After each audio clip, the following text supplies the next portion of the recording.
À bord de leur bateau Fleur Australe, le navigateur Philippe Poupon et son épouse Géraldine Danon embarquent leurs enfants pour une nouvelle expédition en mer. Le but de leur mission, un voyage d'observation pour sensibiliser le plus grand nombre à la protection des océans. Pour cette nouvelle aventure, l'équipage parti d'Uruguay rejoint la Géorgie du Sud. Après avoir affronté les glaces du Grand Nord et franchi le mythique passage du Nord-Ouest, rencontré les peuples des îles polynésiennes, lutter contre les glaces de l'Antarctique, Fleur Australe reprend sa route. 4 ans de navigation et de rencontres. Un regard unique sur le monde.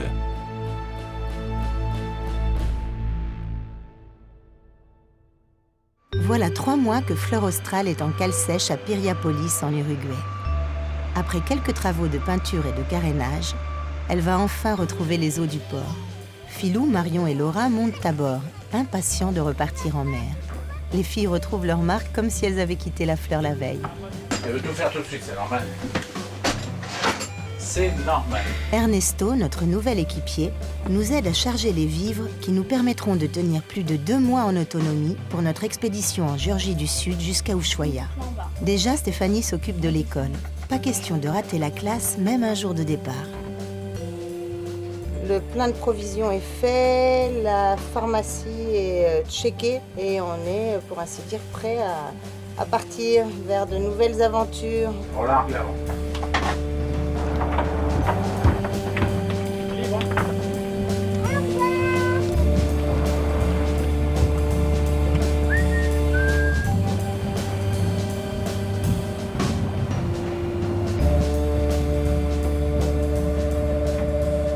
Alors c'est reparti pour un tour? Bah ouais, c'est toujours un peu speed les départs, hein. Il y a tellement de choses à organiser, mais voilà, on y arrive, on est à l'heure. Alors on a oublié personne? Non. Tout le monde est à bord? Oui. Lou, mon fils, qui nous accompagne depuis le début de notre aventure, a trop souffert du mal de mer pendant notre dernier voyage en Antarctique. Il nous retrouvera à notre retour de Géorgie. C'est bon, on hisse les voiles. Le temps est agréable.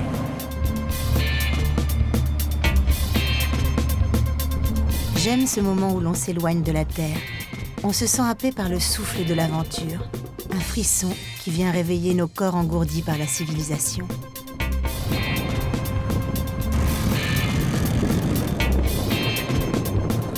Les voiles sont hissées. Parti pour l'aventure. Mais la première journée de navigation est aussi une journée d'adaptation et chacun doit trouver son rythme. T'as plus mal au ventre, mon amour, ça va? Ouais, tu vas voir, ça va passer maintenant que t'es allongé, t'inquiète pas. C'est normal, c'est parce que ça fait longtemps que t'as pas fait de la mer et là tu te réamarines. Tu verras, dans un jour, ce sera fini, d'accord?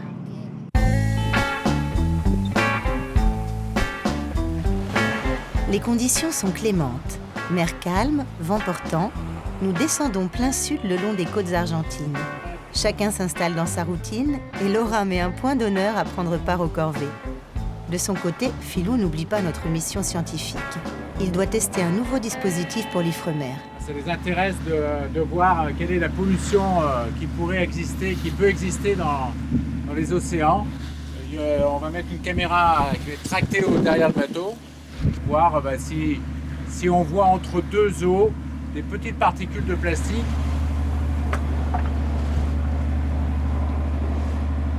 Pour fonctionner correctement, la caméra doit rester à une trentaine de centimètres sous la surface de l'eau.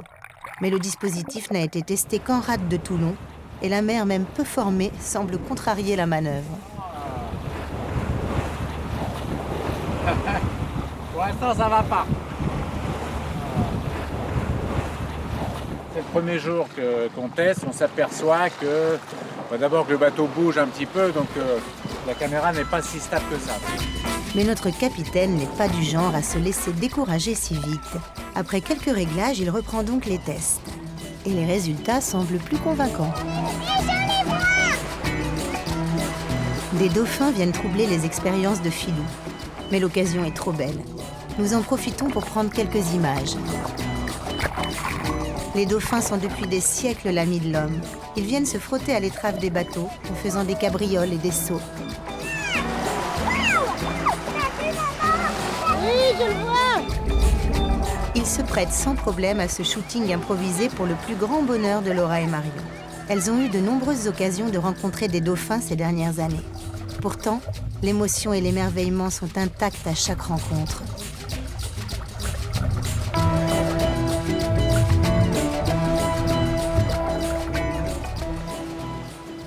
Déjà 10 jours que nous sommes partis d'Uruguay. Prochaine escale, l'île Leonès.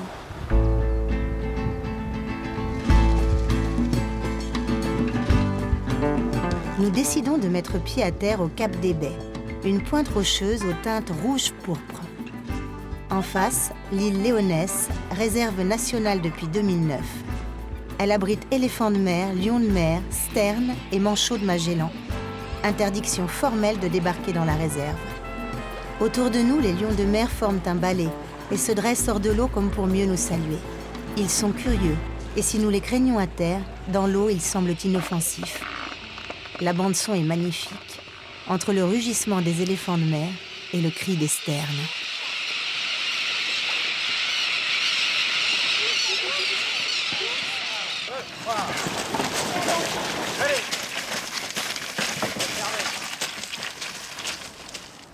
Nous n'avons eu que très peu d'occasions de débarquer depuis notre départ.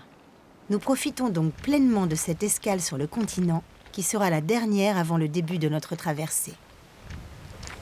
On n'a pas le droit d'aller se balader du côté des éléphants de mer et des sternes, mais là dans la Pampa, on peut faire de belles balades et prendre un peu de hauteur, ce qui fait toujours du bien de faire un peu d'exercice après des longues traversées comme ça.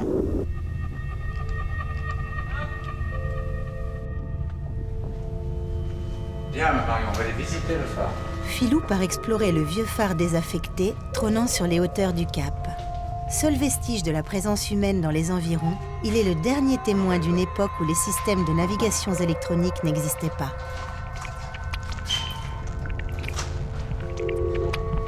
Mais nous décidons d'écourter notre escale.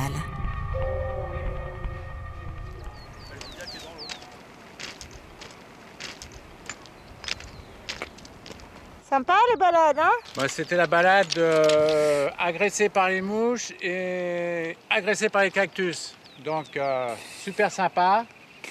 Et puis là, bah, sur la plage, c'est un peu le dépotoir. Pas facile de filmer, je suis assaillie. Je viens de me gober une mouche. J'en ai gobé 2 pendant la balade et j'ai plein de cactus dans les pieds. En m'asseyant pour en retirer un, je me suis collé un dans le jean. Sympa la Patagonie.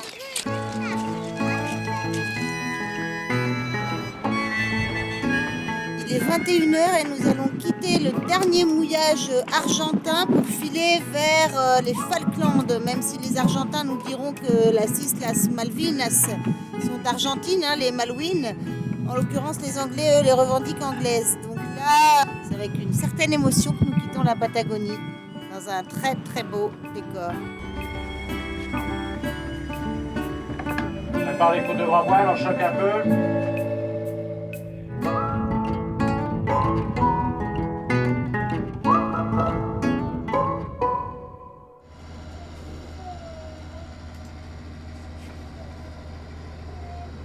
Là, nous sommes latitude 51 degrés 18 sud et 58 degrés 03 ouest, et qu'on s'aperçoit que curieusement, à peine franchi le 50e parallèle, la brume s'est abattue sur nous comme une chape de plomb. On voit à peine l'avant du bateau. Donc c'est vraiment un changement de paysage radical puisqu'on a eu que du soleil depuis qu'on a quitté l'Uruguay, hein, jusque-là. Et surtout, il fait froid, c'est le premier jour où il fait froid. On a sorti les bonnets pour aller manœuvrer sur le pont.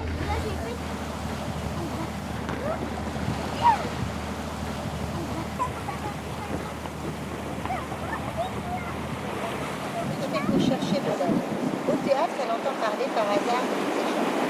On essaie de sortir un peu chaque jour pour prendre l'air, même quand il fait froid. Aujourd'hui, c'est un paysage encore différent. À chaque jour, la mer nous régale un nouveau spectacle. Aujourd'hui, c'est le soleil quand même qui arrive à percer à travers pourtant un halo de brume qui nous entoure. Depuis Leonès, 12 jours sont nécessaires pour atteindre la Géorgie du Sud. Nous nous arrêtons juste quelques heures pour faire le plein aux Falklands et nous repartons aussitôt pour profiter de bonnes conditions météo.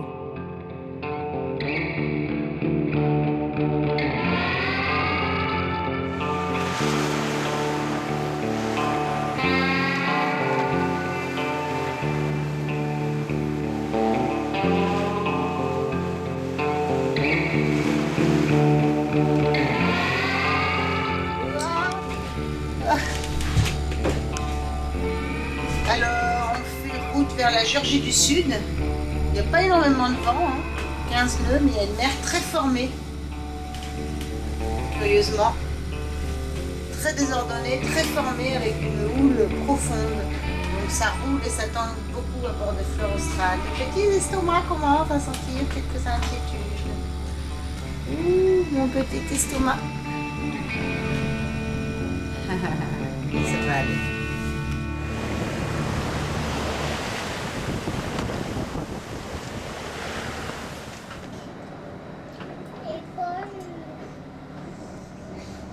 Aujourd'hui, nous profitons d'être en mer et de ces conditions bonnes, même si la mer est assez formée, curieusement, avec si peu de vent, mais une mer très formée.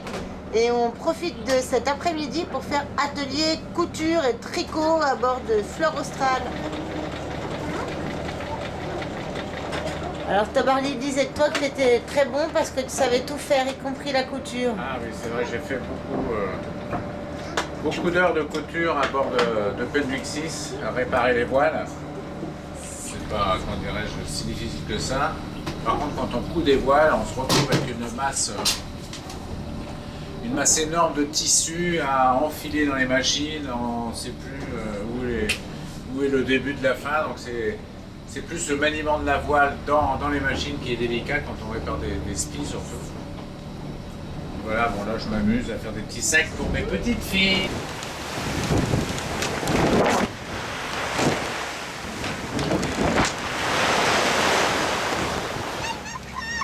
Un sourcil noir. Quelle est la différence avec les grands albatros? Les grands albatros, ils sont pas la sourcil noir qui descend à l'œil. Ils virevoltent autour de nous, ils semblent attirés vraiment par le bateau, ça leur fait un peu d'action, un petit peu de mouvement sur la mer, donc ça doit les intéresser et on a vraiment la sensation de faire partie du tout. Tout le monde est sur le pont pour profiter du spectacle. Oh, il est beau celui-là. Mais Philou est aux aguets. Nous approchons de la convergence antarctique et des dangers qui l'accompagnent. La convergence antarctique, c'est sur les eaux froides qui baignent les eaux de l'Antarctique. Il y a vraiment une limite. Bon, on passe pas de 2 degrés à 8, mais ça descend graduellement, on rentre dans les eaux froides en tout cas. Et bon, bah, c'est entre autres une eau qui transporte des icebergs. Donc on va veiller aux icebergs.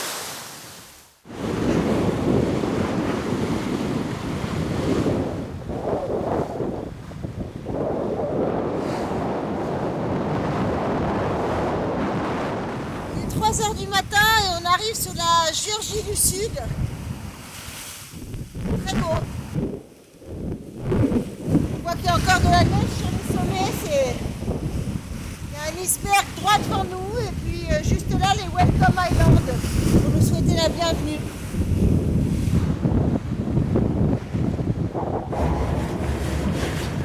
J'ai failli me faire engueuler parce qu'il n'y avait pas d'iceberg en arrivant en Géorgie. Mais bon, c'était pas très bien organisé par le producer.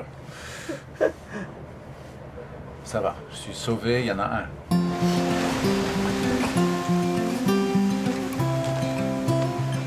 fait plaisir de revoir un iceberg. Ça faisait, je sais pas, 3-4 mois qu'on n'en avait pas vu. On s'habitue à ces petits monstres de glace. Ça finit par manquer. Je suis contente.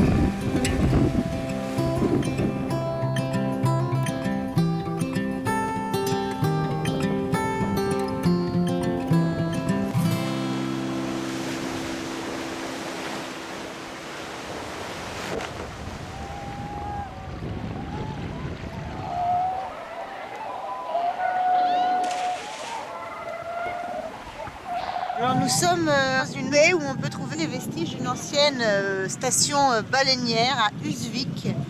Et cette plage est particulièrement occupée par les otaries et les éléphants de mer. Ça sent très très bon.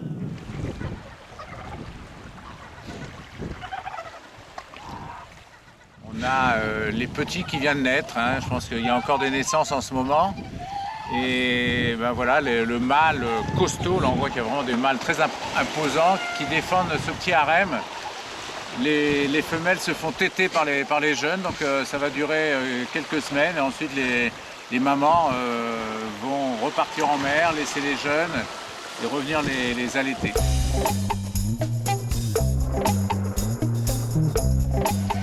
Nous débarquons au milieu de centaines d'otaries qui ne voient pas notre arrivée d'un très bon œil.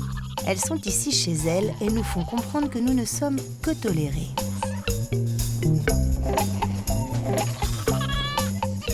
Les mâles dominants, qui peuvent mesurer jusqu'à 2 mètres et peser 120 kg, n'hésitent pas à nous charger pour défendre leur famille. Nous restons sur nos gardes, prêts à user de nos bâtons pour les tenir à distance.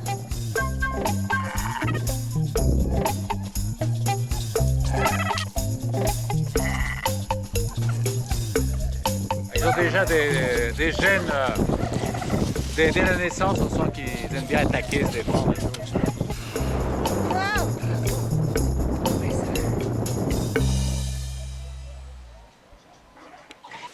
Waouh, quel confort, dis-moi. Ouais. Une belle cheminée qui fonctionne. Il y a un beau siège qui a été fabriqué en os de baleine, une vertèbre de baleine. Super. Bon, c'est confortable en plus. C'est vraiment ça.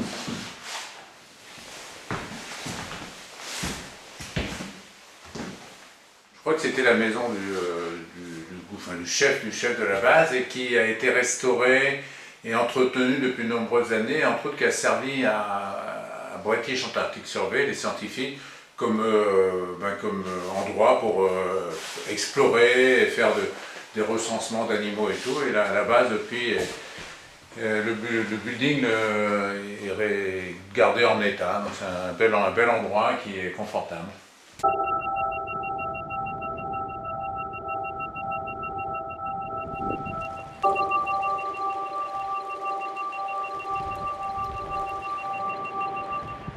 Nous tentons de pénétrer un long fjord qui nous permettra d'accéder à plusieurs glaciers. L'eau devient de plus en plus laiteuse. De nombreux growlers nous obligent à faire preuve d'une attention constante à la barre. L'extraordinaire beauté du paysage ne doit pas nous faire oublier le danger que la glace représente. Nous avançons avec précaution, émerveillés et humbles face à la puissance du décor.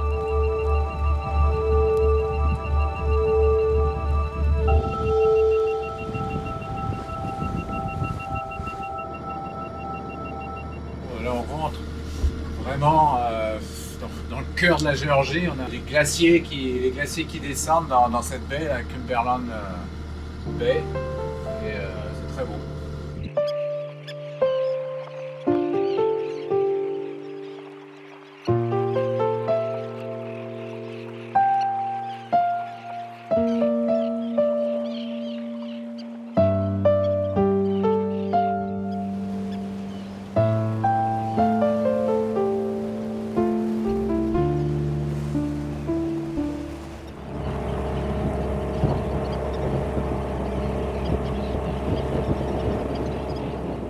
Nous sommes devant le Neumayer glacier, un des glaciers les plus imposants de Géorgie du Sud. Il traverse littéralement l'île sur 50 km avec au col, là-haut, un plateau, le Col Larsen Plateau. Et il a reculé, quand on regarde les cartes, c'est assez visible. Hein. On s'enfonce et on voit qu'en 30 ans, il a dû reculer d'environ 5 km. D'ailleurs, quand on reste devant pendant un petit bout de temps, on l'entend qu'il vèle des morceaux de glace, c'est assez impressionnant et on l'observe vêler des gros pans de glacier. On l'entend tout le temps. Voilà. Nous laissons derrière nous le Neumayer glacier, inquiet du sort que le réchauffement climatique lui fait subir. nous rejoignons Grytviken, un peu plus à l'est, la seule base habitée de Géorgie du Sud. Il y a 26 personnes l'été, dans la saison. Et puis l'hiver, ça diminue. Hein, ils gardent un petit noyau, je crois, de 10 personnes.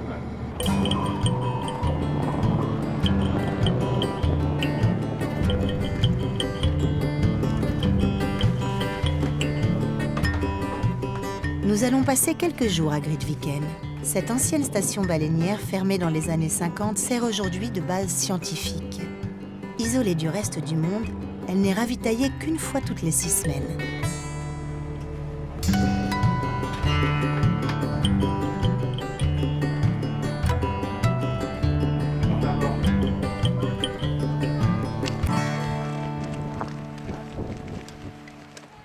Ce matin, nous avons rendez-vous avec Vicky et Marjorie, 2 scientifiques britanniques de la base. Elles vivent ici depuis presque 1 an et elles ne rêvent que d'une chose, pouvoir rester 1 an de plus. Alors là, nous sommes dans la base scientifique. Oui, dans la base scientifique. Ça c'est où tous les offices, tous les bureaux, pardon, Oui. et les endroits scientifiques. Elle existe depuis quand, la base? Cette base existe depuis 2001, from here since 2001. The current base was 2001.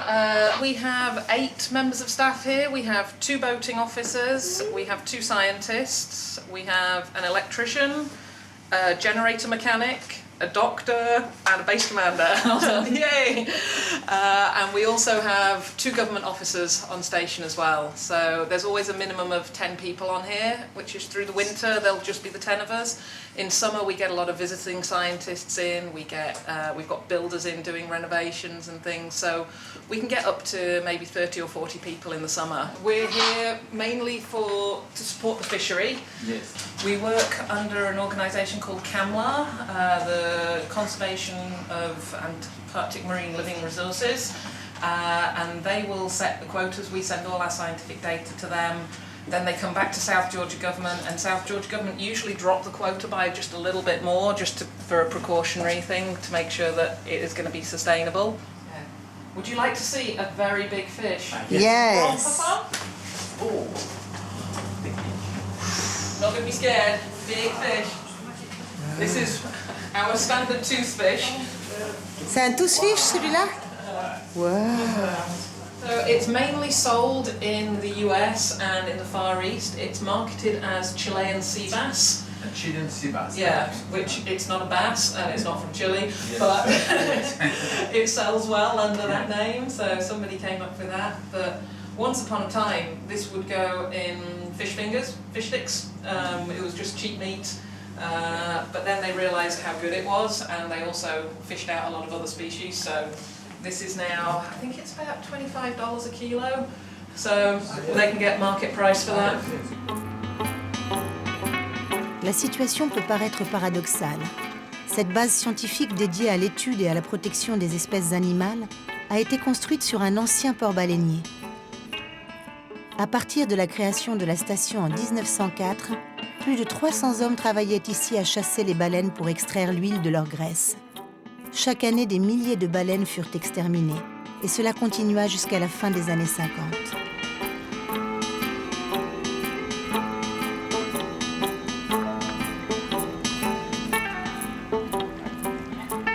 Les ruines de Grytviken entretiennent aujourd'hui la mémoire de cette tragédie environnementale.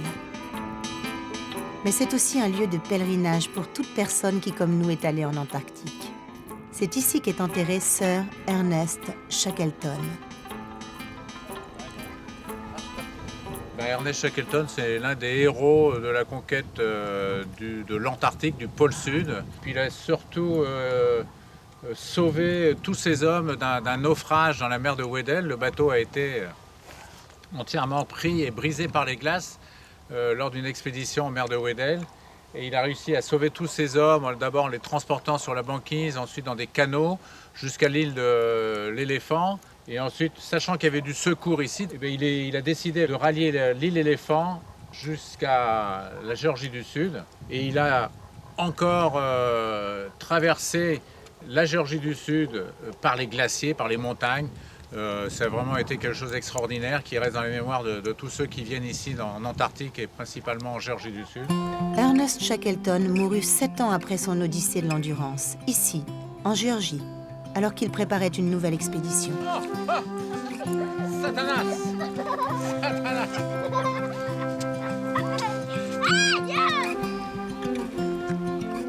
Nous décidons de nous enfoncer un peu dans les terres, désireux de comprendre ce que Shackleton a pu vivre lors de sa traversée de l'île.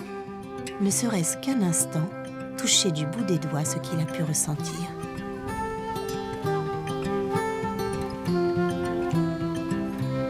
La marche est rendue difficile par la neige et le vent souffle énormément. Tout le monde finit par faire demi-tour, mais je décide de continuer seule.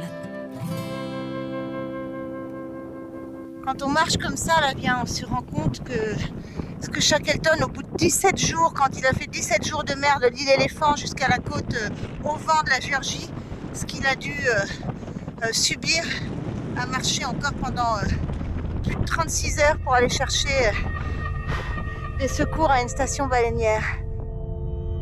Nous continuons notre route vers le sud de l'île. Notre avancée est lente. De nombreux récifs ne sont pas cartographiés et les icebergs jouent à cache-cache dans la brume.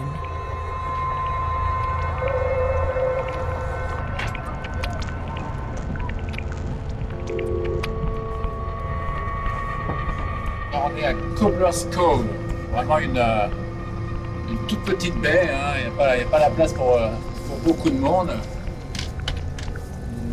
Donc on va mouiller et mettre une amarre à terre pour rester au milieu de la baie.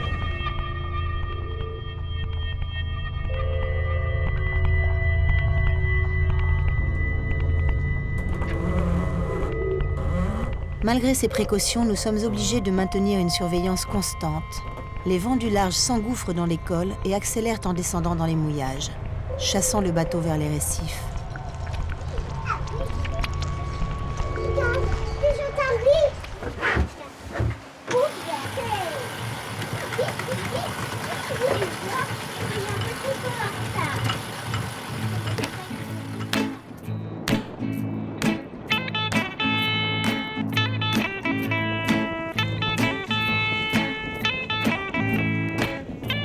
Dès que les conditions le permettent, nous descendons à terre. Aujourd'hui, malgré la pluie et le vent, nous partons à la recherche du grand albatros. Nous rêvons de l'observer de plus près. Nous marchons pendant 4 heures. Nous rencontrons des pétrels géants et des manchots papous, mais point de grand albatros.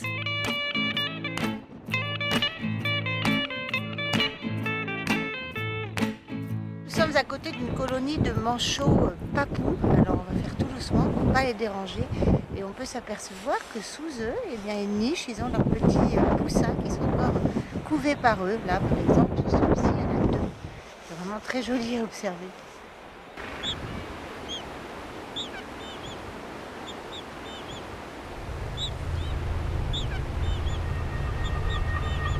La météo se dégrade. Le vent forcit et un grain approche à l'horizon. Nous faisons rapidement demi-tour, il ne faut pas traîner. Mais sur le chemin du retour, nous sommes ralentis par les otaries et les éléphants de mer. Ils ont l'air bien décidés à jouer les cerbères.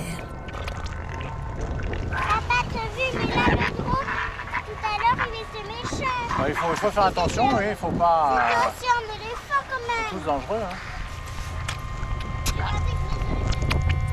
Ces mastodontes, qui peuvent peser près de 4 tonnes, sont plus rapides qu'ils n'en ont l'air. La plus grande prudence est de mise.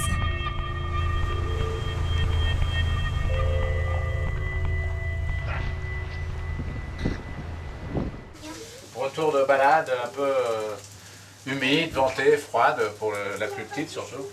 Mais on va s'en mettre. Là, c'est parce que. Ah ben. Nous abandonnons pour l'instant notre chasse à l'albatros.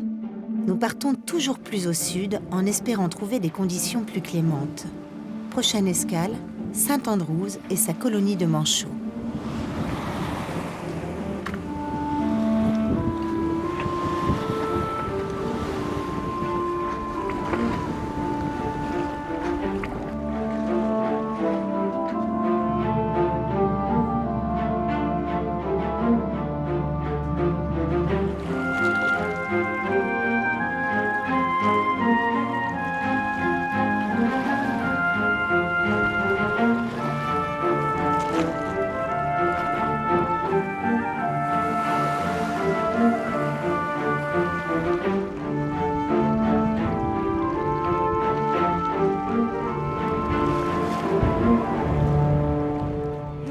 sur Saint-Andrews qui abrite la plus importante colonie de manchots royaux de Géorgie du Sud. Il y a 300 000 couples, c'est assez impressionnant. L'odeur est là, hein, elle est bien forte et la bande son aussi est pas mal.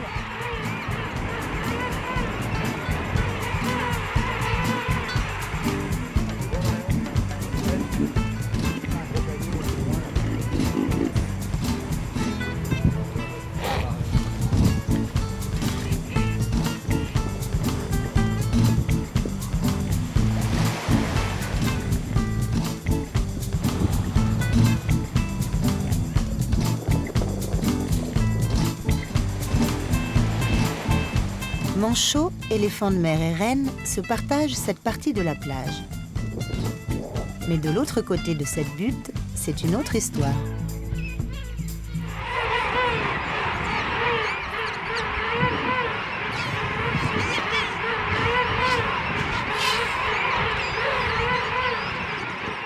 C'est assez impressionnant, on ne se sent pas grand-chose au milieu de cette énorme population de manchots.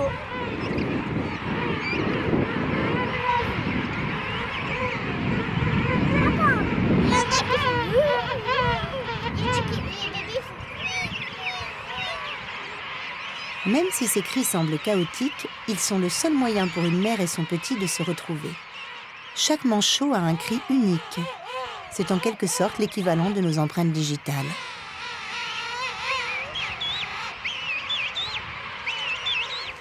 Déjà 2 semaines que nous sommes en Géorgie et nous n'avons toujours pas trouvé d'albatros. Pas question de partir avant d'obtenir un tête-à-tête. Allez-y tout près et asseyez-vous.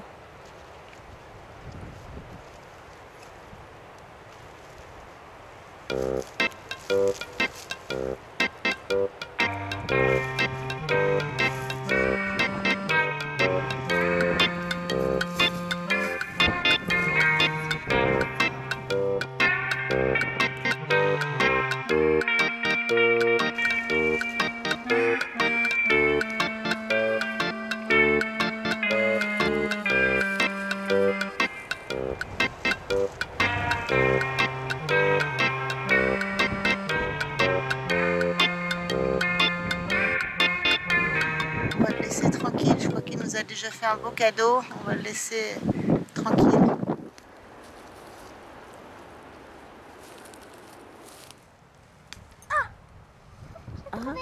Et ça, c'est bon à manger?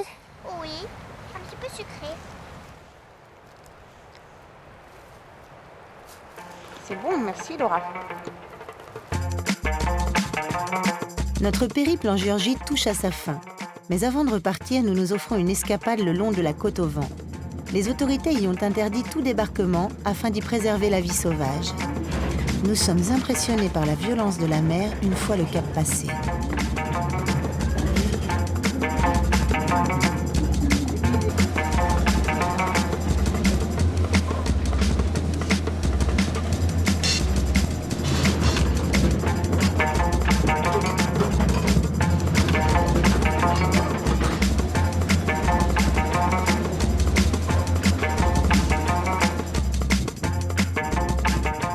Passer le cap et on a sur notre droite le cap Disappointment.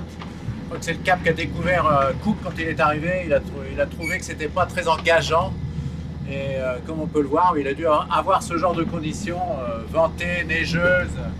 Donc c'était pas très réjouissant pour lui et pour nous. Voilà, on va pas aller plus loin parce que les conditions sont pas bonnes et là on est quand même sur la côte au vent donc. La côte quand même dangereuse où les abris sont précaires. Et il y en a très peu. Nous n'irons pas plus loin. La mer est trop déchaînée. Nous faisons demi-tour à la recherche d'un abri pour la nuit.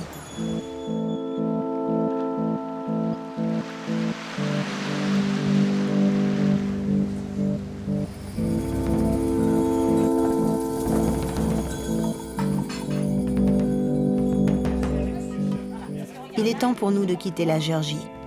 Mais l'île semble décidée à nous jouer un dernier tour. Une amarre s'est prise dans l'hélice, obligeant Philippe à plonger pour libérer le bateau. Les plongées ne sont jamais anodines dans ces eaux froides. Et les larges bandes de kelp, ces algues géantes qui prolifèrent, peuvent gêner la visibilité. En fait, quand on va naviguer ou décrocher une amarre à terre, eh bien, on prend la machette pour aller couper, détacher ce kelp qui flotte à la surface de l'eau.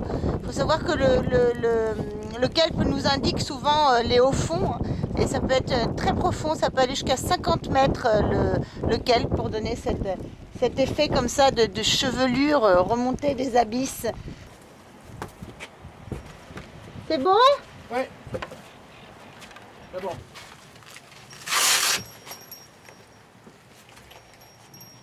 Ça neige, hein? Ça neige. J'ai pas eu le temps de savoir si elle était froide. La combinaison est efficace. Voilà.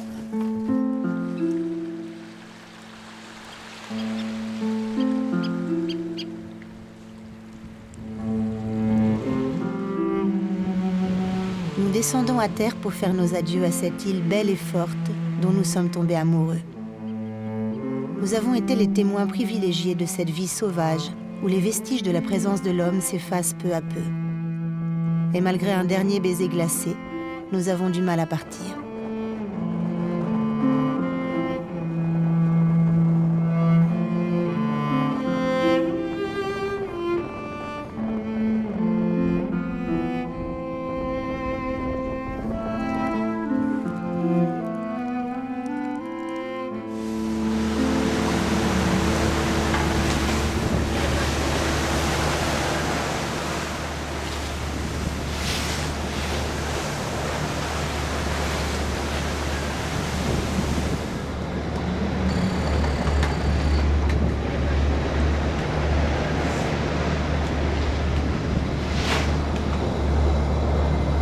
Nous sommes là à 230 000 de la Géorgie. Nous sommes au près dans des conditions soutenues. Ce matin, c'est des grains, donc ça passe de 25 à 30-35 nœuds avec des grains de neige, comme on vient d'en passer un là. Bon, évidemment, les conditions de mer sont difficiles. Ça bouge beaucoup. C'est des grands coups dans le bateau. Hein. C'est pas du tout comme quand on est au portant et que ça tangue ou que ça roule. Là, c'est vraiment poum, poum, poum. L'avant du bateau qui plonge dans la vague, et c'est tout sauf harmonieux. Donc ça rend la vie à bord très difficile toujours. Il y a des grains.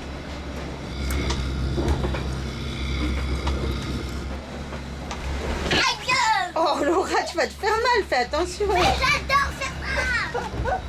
Ça, c'est vrai qu'au moins t'as pas besoin d'aller au parc, t'as un vrai toboggan. Hein.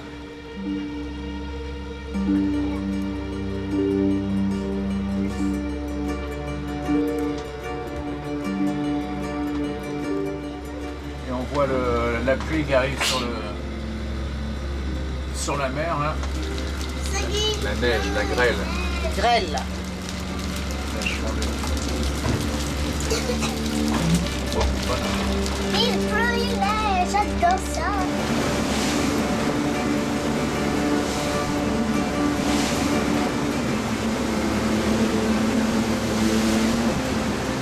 Les 50e hurlent.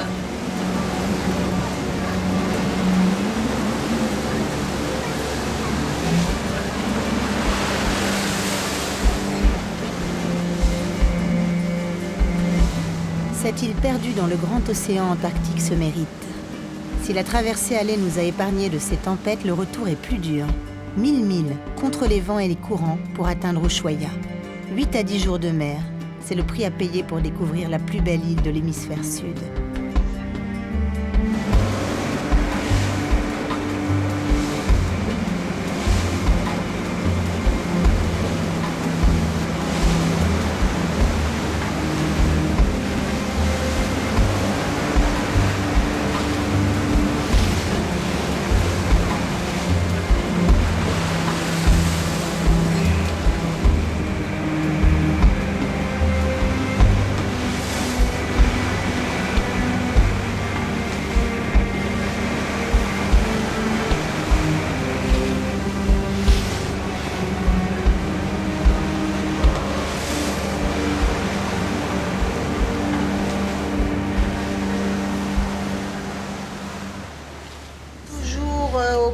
marée, vent à contre, vent fort, hein, qui est encore forci aujourd'hui, qui monte jusqu'à plus de 40 avec des rafales à 45 nœuds.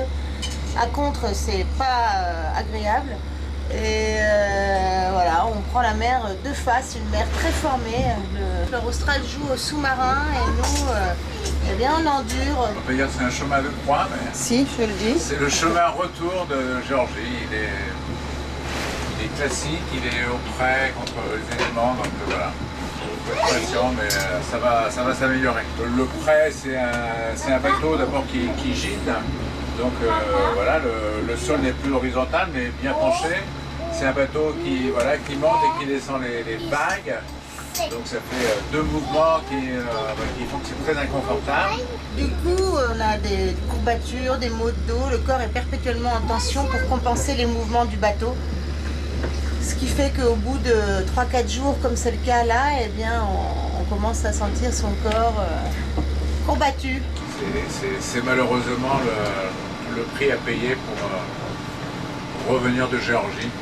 Hein, c'est les vents dominants sont d'ouest, donc on remonte contre les vents.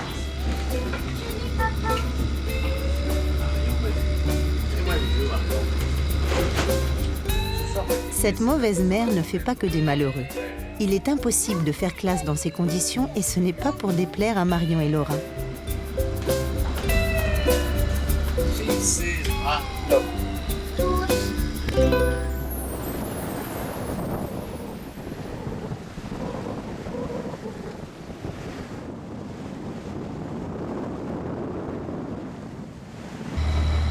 Alors Géraldine, là, qu'est-ce que tu fais de beau? On fait des inventaires. Parce que comme il y a beaucoup de choses qui datent du passage du Nord-Ouest, où on avait acheté beaucoup de boîtes pour un potentiel hivernage. Donc du coup, il y a beaucoup de choses qui datent de 2009 et qui est périmé depuis 2010. Donc on les met de côté et on refait un inventaire de tous les fonds. Là, il faut savoir que ça fait qu'on n'a plus rien en produits frais, puisque ça fait un bout de temps qu'on est en autonomie. Là. Donc il nous reste quelques pommes, 4 oranges, mais on n'a plus de légumes, plus de salade, plus de crudité, plus de fruits depuis longtemps. Et donc comme l'individu est ainsi fait qu'il rêve de tout ce qu'il n'a pas, on rêve que de légumes et de salade et de crudité, de carottes râpées et de salade de fruits.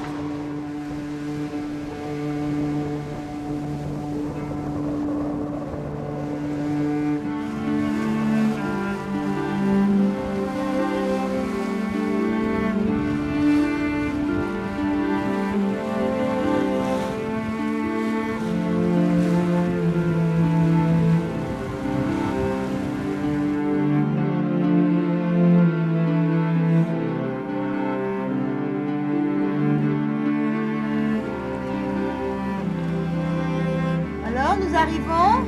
Beagle a été doux et calme cette nuit. On est arrivé tout en douceur.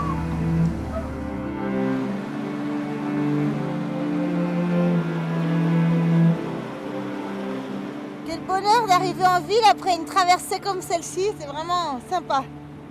C'est toute la joie de la navigation. Plus la navigation est rude, plus les conditions sont difficiles, plus l'arrivée est douce. Vous êtes un peu endormi encore? Ouais. Pourquoi vous êtes contente d'arriver en ville? Parce qu'il y a plein de choses. Il y a plein de choses. Mais qu'est-ce qui te rend le plus contente d'arriver? C'est quoi? D'aller voir l'eau. Moi aussi. Animatrice papa Fleur Austral, camion. Sí, buenos días. Consulta, ¿me podría pasar la cantidad?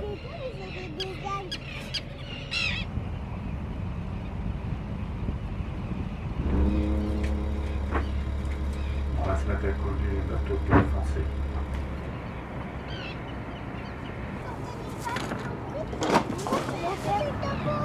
Allez, monte! Descends si tu veux! Pas trop de bruit parce qu'il y a des gens qui dorment à côté. Là, on est arrivé de bonne heure. Le monsieur s'est levé, mais à mon avis, il y a peut-être des gens, voire des petits-enfants qui dorment à côté. Alors on fait attention. Pas de Voiture, quand même. Pas de bruit. Il y a des voitures. Il y a des gens à côté, il y a des gens qui dorment. Donc quand on arrive dans un port, on ne se fait pas remarquer.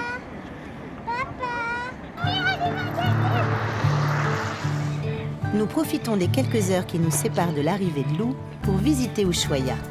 Après 8 jours de traversée, nous sommes heureux de retrouver la terre ferme.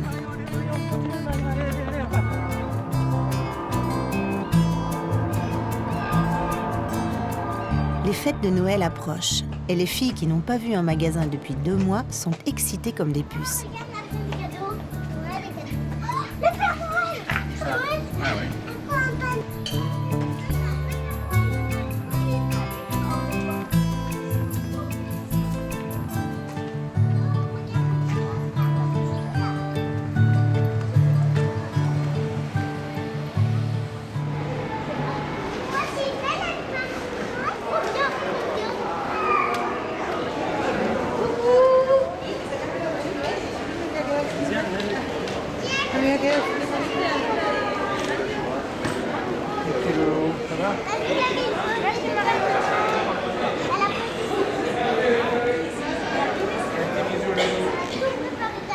Nous voilà à nouveau au complet. Même le capitaine a du mal à cacher son émotion. Quant à moi, je n'essaie même pas. Et là, Lou, la côte. Et là, Lou. Là, ses habits. Son pantalon, son café. Lou, là, la quoi. Et voilà, une maman contente de retrouver son petit garçon. On n'était pas au complet, l'équipage n'était pas au complet.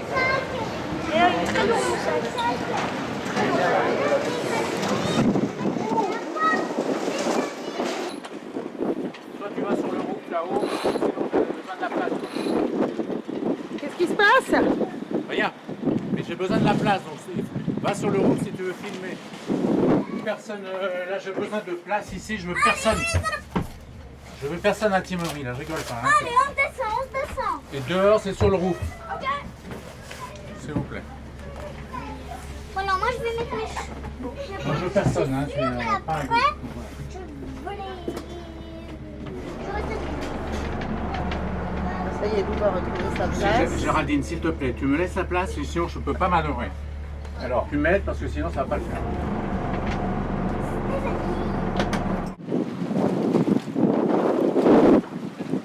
Je vais fermer parce que le vent est fort et le capitaine n'a pas l'air de très bonne humeur, donc je vais encore me faire disputer.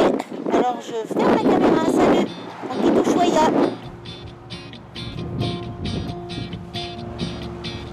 Attention parce que tu vas te faire engueuler, hein. Bougez, allez. Hop. Oui.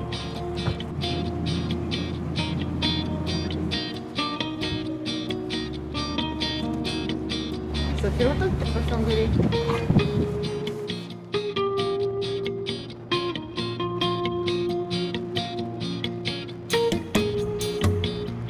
Notre départ d'Ushuaia marque une nouvelle étape dans notre expédition. Nous avons parcouru plus de 3000 milles pour atteindre la Géorgie du Sud, entourés par les icebergs et balayés par les tempêtes. Nous avons rencontré la faune sauvage de cette perle australe et lutté, accrochés à notre ancre, dans ces mouillages hostiles. Nous pouvons être fiers de ce que notre famille a accompli. Et alors que l'année s'achève, nos regards se tournent déjà vers l'horizon et ses promesses d'aventure.